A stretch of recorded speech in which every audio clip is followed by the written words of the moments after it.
Morning, guys. So my goal for today is to wrap up the clean by pan videos. So I did one on the rinseless and the sealant. If you haven't watched that, go ahead and watch it. The rinseless is fine, it's just not for me. The sealant I like a lot, actually. Today we're going to be testing out his shampoo and testing out his tire dressing, and then I'm going to do a separate video which will be out probably the day after this one comes out. So it's Sunday. This will probably be out on Monday or Tuesday. That video will be out the following day, and we'll be testing out his polish and his panel prep spray. In the wash bucket, mix 2 ounces of product with 4 gallons of water. 2 gallons, and then, or 2 ounces. We'll put 4 gallons in the bucket, and then this is gonna have 2 ounces, which we'll put in a foam cannon. So it's 2 ounces for a full cannon, 1 ounce for a half, which means I just went through 4 ounces of a 16-ounce bottle, quarter of a bottle on one wash. Although I could probably get 2 out of this. Here I have the Grio Garage Boss foam cannon, which is the best foam cannon in my opinion, for a variety of reasons. I've talked about it before. I keep bringing it up because I've had people say the MJJC is the best, and it's not. So MJJC is like 80 bucks, and this is like 100 bucks. And depending on where you get it, you can get discounts and stuff like that. You can get this closer to 80 bucks pretty easily. But the things that make this one better, one, it has a wide mouth opening, and it's got good threads, which, you know, MJJC has good threads as well. So this is just why it's better than the MTM. Is that it has good threads and it's a wide mouth opening. So there's 1,000 with 200. Number 2, the head is entirely stainless. Not that it's needed, but like, why not if it's similar price to one that's all brass? Next, it has this opening on the bottom where you can put metering tips. So if you want to run a soap straight, you don't actually have to dilute it inside the cannon, which is really, really nice. And then the hose itself is like a wet noodle. So even if you hold the cannon like upside down, it still sucks product through it. And the weight is substantial enough that it's always at the bottom, wherever the bottom happens to be. But really, like, the coolest part, in my opinion, is these. So they have these little plugs. There's little rubber, and they let air in when you're sucking product through it, but they don't let product out. So you can take this and you can turn it upside down, and like, it doesn't leak, which is really cool. Except it will leak out of the air nozzle or the water nozzle if you've got product in there, like you just saw happen to me. But normally this would be connected to your gun, and even then you can see it's still not really coming out. So we'll shake this up nice. I always, hated when I'd shake up one of the other foam cannons and you end up with like crap down your arm or all over your hands. And then I think this is unnecessary. It should just be on the highest setting all the time. And then the fan adjustment is, again, unnecessary. It should just be set to like something static. But at least this one doesn't move all the time. Like when you look at the MTM cross-eyed, it spins. So it's, I don't know. In my opinion, it's a better product. So we're gonna add some water to this. Sorry about the tangent. Fill up our bucket, and then we'll get our gun. We'll use the Mossmatic gun today. I also have the MTM SGS 28, and then this is the OG Mossmatic gun. I like the OG Mossmatic gun better.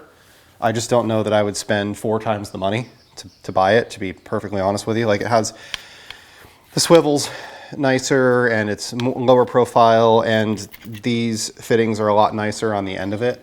But it's, again, like, it's an order of magnitude more expensive, and it's, it's better, but it's only a little bit better in my opinion.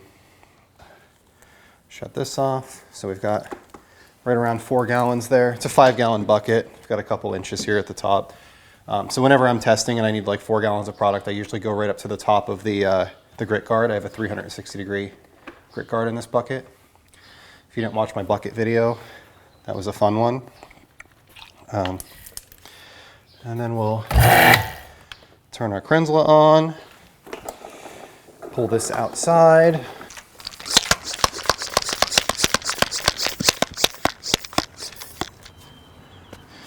So I'll start off with some wheel cleaner. This is Pianist Brake Buster. I still have a lot of it left. I am switching to Armor Wheel though. I like Armor Wheel better.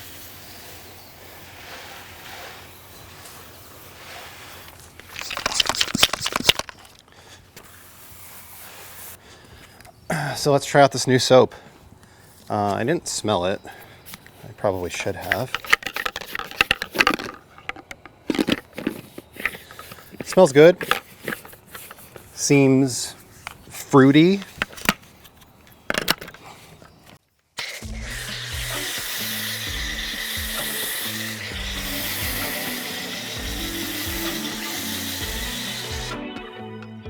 Foams pretty well.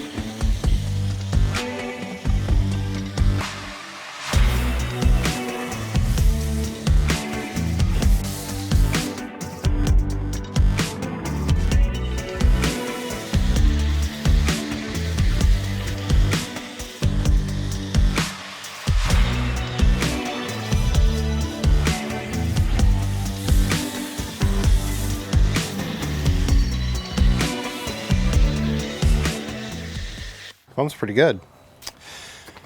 So one of the things that people are talking about is a little bit of inconsistency in some of these videos with the amount of foam coming off of these soaps. And I think I might know what's going on there a little bit. So chemical manufacturers, and this is just a guess, I'm honestly guessing here, but chemical manufacturers have to account for a lot of variables they don't have control over when they're manufacturing products. Like this soap has to work well whether you've got hard water, soft water, high TDS, low TDS. You know, it doesn't really matter. It has to work well regardless, right?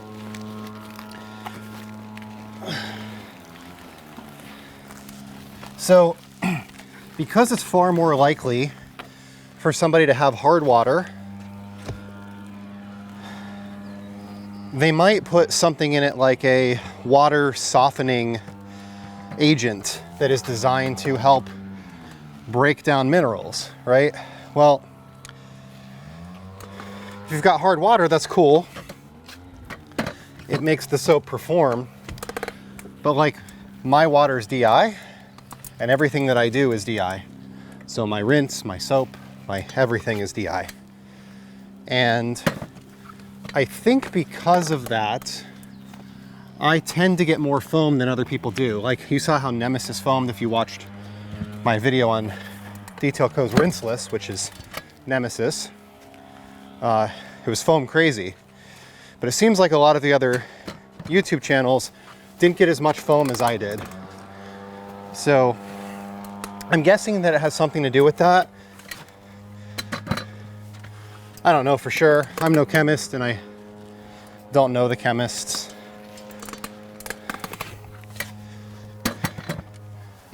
You know, to ask them, but that's just a guess.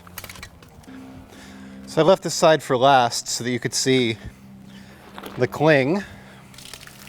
It's got good slickness. Seems to have good working time. It's not like drying out in the sun, which is hard to do. I mean, this black plastic is, but this car's pretty hot. It's been in direct sunlight all morning. It's, I don't know, 10:30, 11 o'clock, something like that. Probably 10:30.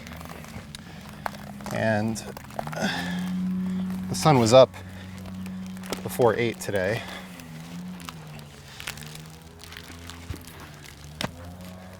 So we'll see how it rinses off, but the slickness is good. The smell is good. It's not strong, which I like. His sealant was real strong. This is a little bit more laid back. This is the Microfiber Madness Incredimit. I like the Incredimit a lot, but I would recommend the Deli Mitt over the Incredimit. I just happen to have one because I had it before the Deli Mitt existed. Or sorry, I keep saying mitt, it's the pad. Incredipad pad and the Deli pad. The Deli pad's a little bit softer. I think I would just prefer to use that. So let's rinse this off.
All right, well, actually did a pretty good job.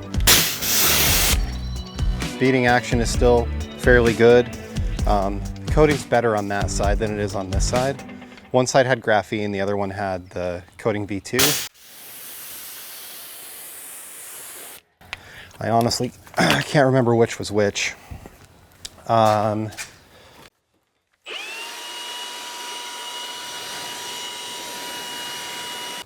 Clean by pan.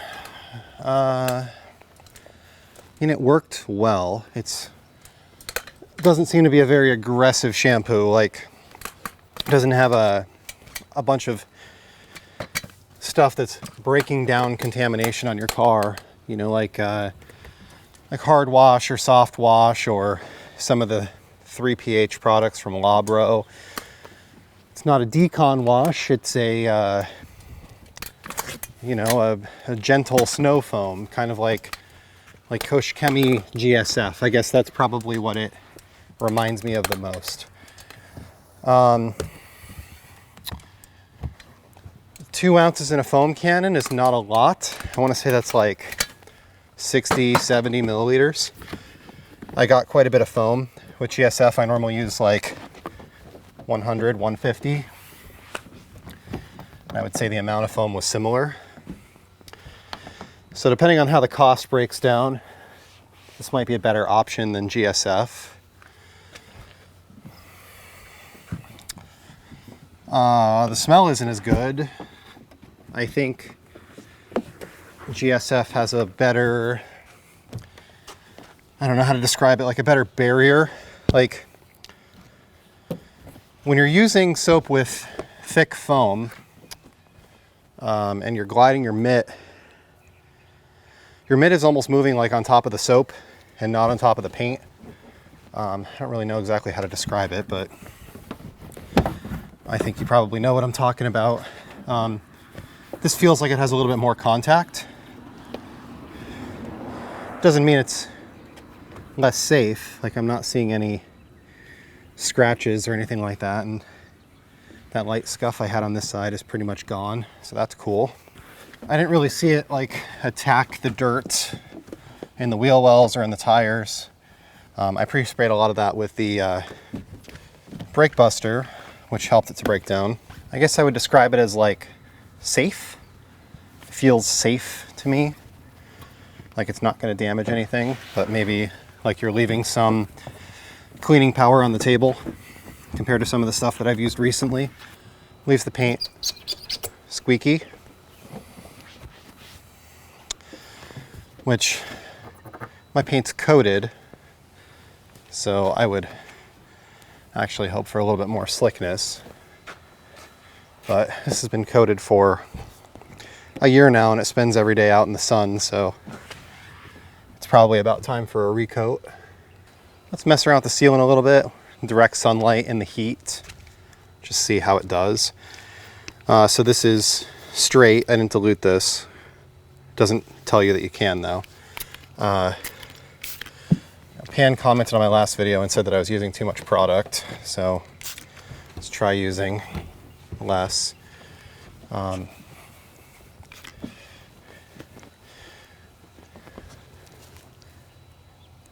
Yeah, this has really good slickness. I like it a lot. Like I mentioned, the smell is strong. It's good, but strong. I didn't love it in my garage, but out here, it's just, you're kind of getting a hint, a whiff. I think that that's much better. So if I do that and wait a minute, see what happens. See if we could force a high spot. I got a streak, but another spray, and it wiped right off, so that's not too bad. That's kind of what I would expect with most of this style product. Bead maker, a lot of people complained about streaks there. Dusting issues. I don't know that it beats OG drying aid for me. I think it's slicker, but like I said, I think the scent's a little too strong. And now we're getting into like nitpicky stuff, right? Like we're talking about the scent on a drying aid. Got a fresh applicator. This is an Armor applicator. I like their applicators. Apply to a clean and well-prepared tire, free of dirt and blooming. Apply a generous amount to your tire dressing applicator of choice and spread product evenly on the tire surface. After 10 minutes of curing, your vehicle can be driven. So it doesn't give you any dilution instructions for how to change the appearance. It's gel-like. It's not really gel, but it's not really liquid.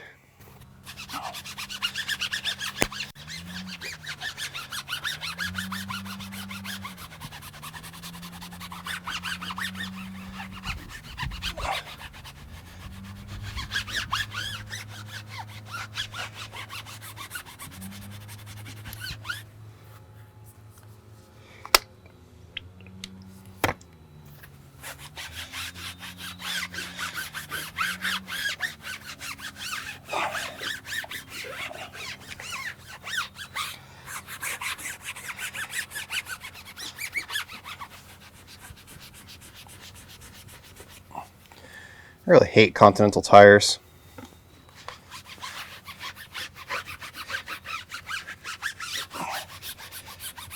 Just nothing but bad luck. They ride like crap, they're noisy. I don't know. They just kind of suck, in my opinion. I would rather almost anything else. So there's this this thing that happens when you start a YouTube channel, specifically on auto detailing, where suddenly every gardener in your neighborhood no longer sticks to a consistent schedule, and they all work together to make sure that anytime you pull out the camera, there's somebody running a leaf blower in your ear for the entire time. So it's a phenomenon. It's well known, but yeah. So I do kind of have it like all over my hands.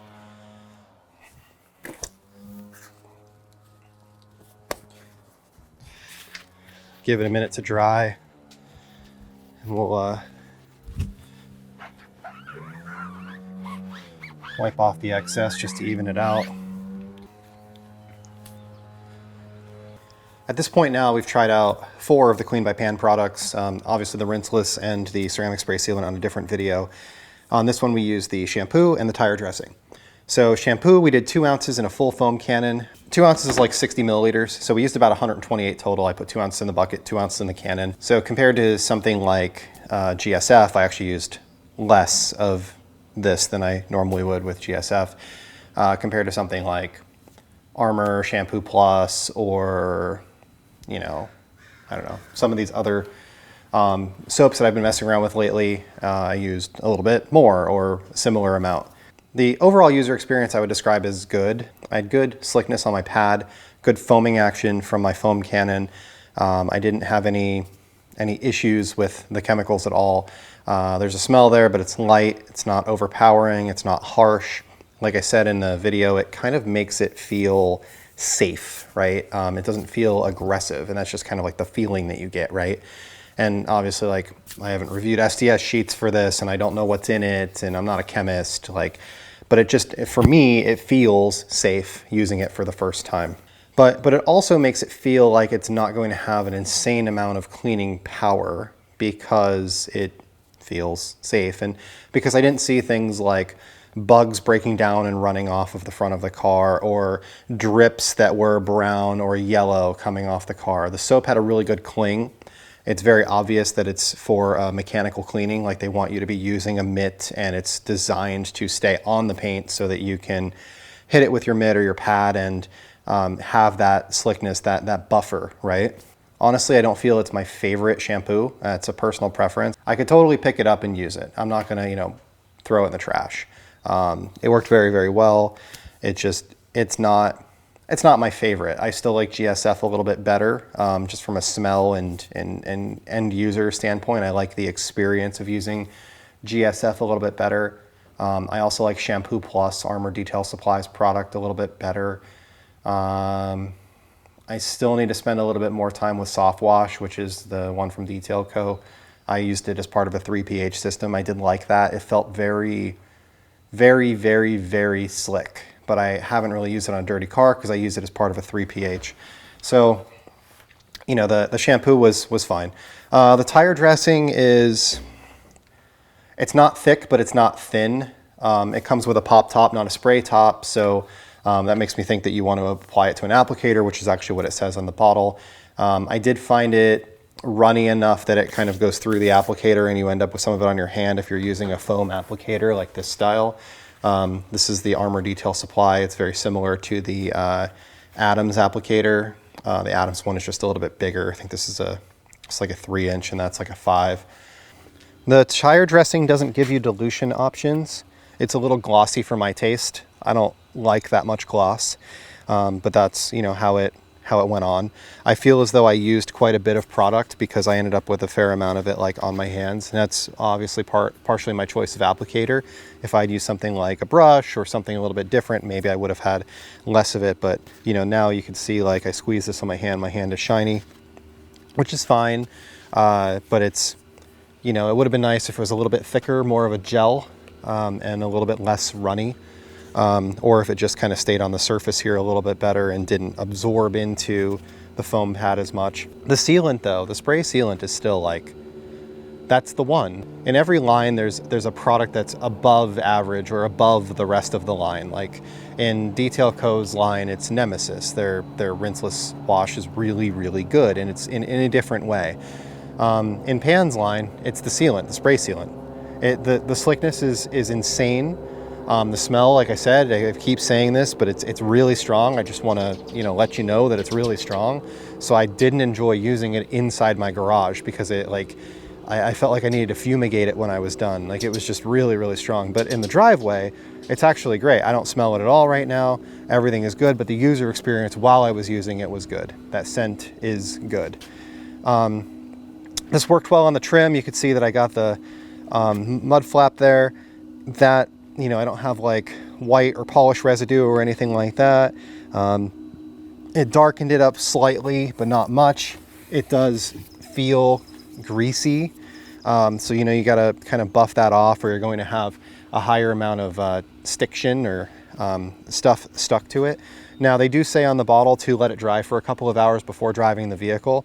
I'm sure that that's to prevent sling and to allow it to adequately dry. I've got it sitting out here in the sun. It's only been, you know, 20, 30 minutes. So I need to be reasonable about all of that, right?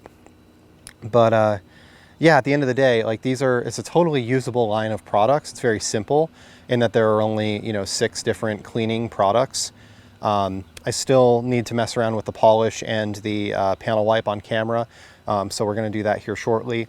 You know, all in all, I think that it's a solid line. I don't think that it's best in the world. Like, I think that that's an unreasonable expectation, though, for somebody to develop a product line that is the best in the world.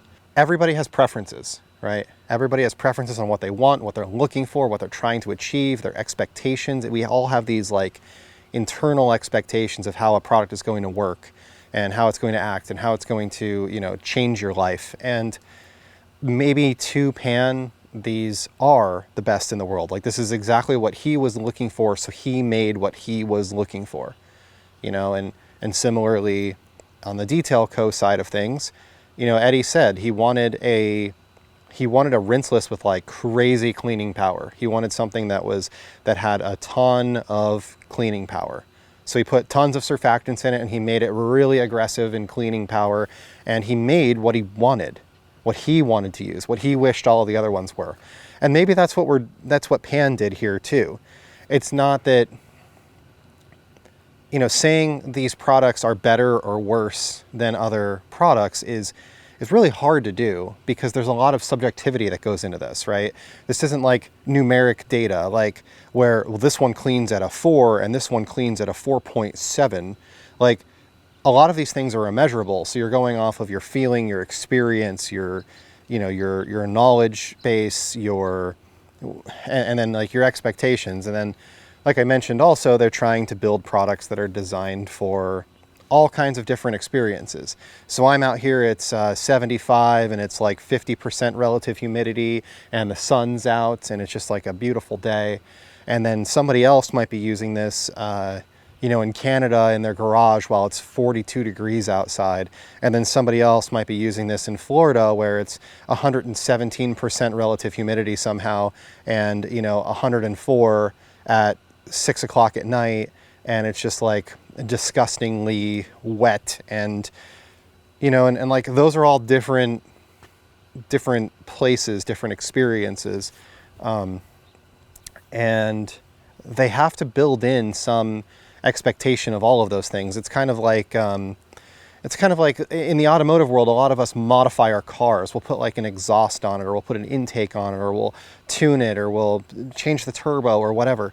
And like, the manufacturer built a car that was going to be solid in all kinds of different circumstances. And when you're modifying the car, you can often improve in one place, but then you detract in others. Like, you can never just move one slider up without affecting all of the other sliders.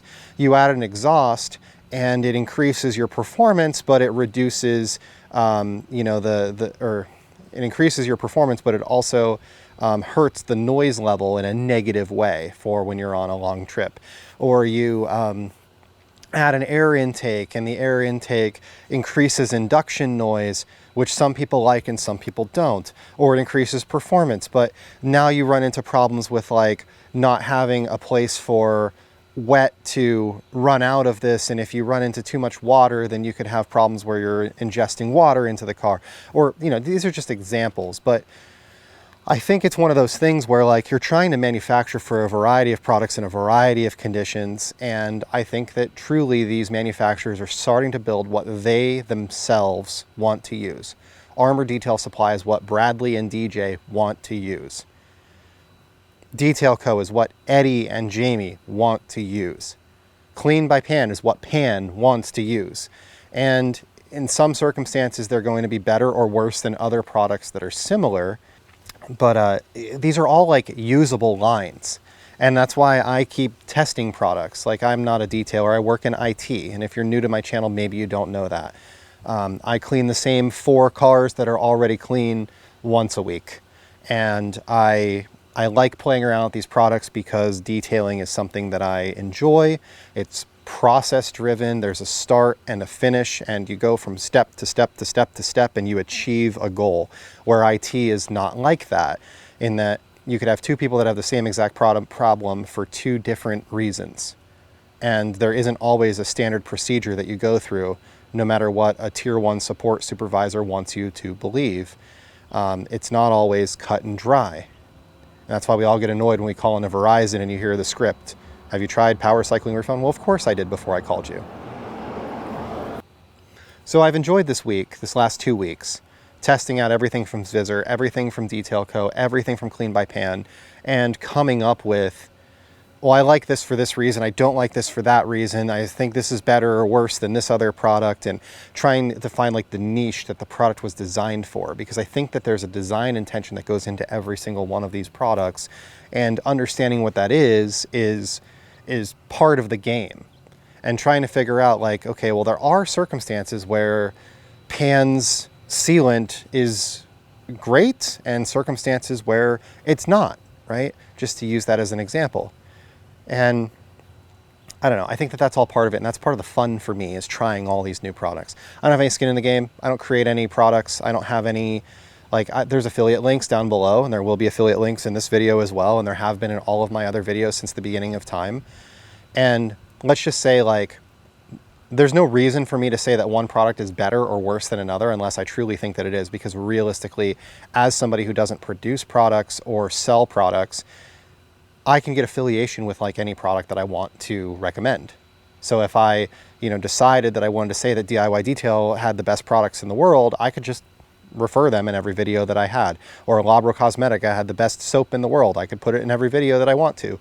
Like, I can refer to any one of these companies.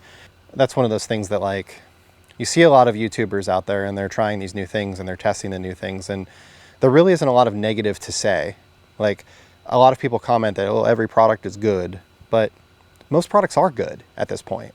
Like, we've gone a long way, and we have a lot of manufacturers that are building a lot of good products, and they're continuously evolving. V2, V3, V4, V10 of products, and, constantly trying to learn and make them better, and new technologies. And I guess all this to say, the Clean line is good. If you're interested in it, I recommend that you try it. I don't think that it really should have anything to do with how you feel or don't feel about a particular YouTuber or a particular influencer or content creator. I'm sure that Pan does think his products are the best. I personally don't think that they're the best. I think that there are certain circumstances where they could be.